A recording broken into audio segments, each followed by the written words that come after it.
Assalamualaikum warahmatullahi wabarakatuh. Halo sobat channel Bata Merah semuanya dimanapun Anda berada. Berjumpa lagi pada kesempatan kali ini.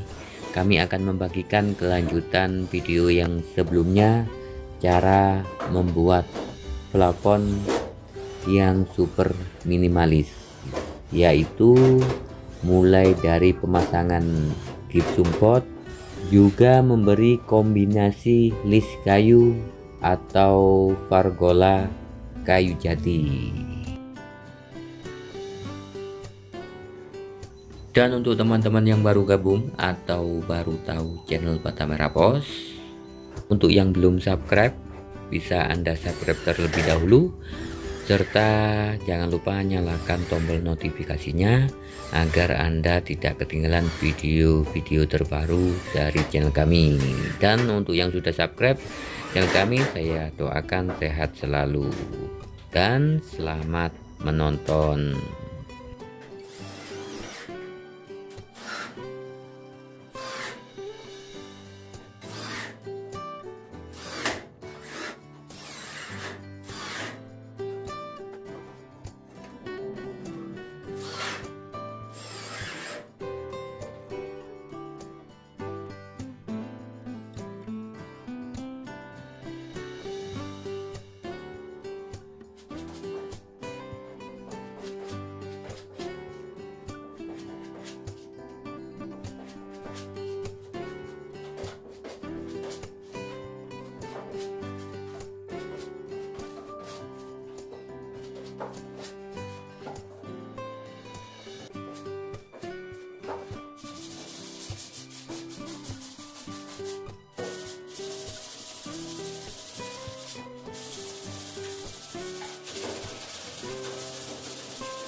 Oke teman-teman dan pemirsa semuanya, terima kasih yang sudah menonton videonya sampai selesai.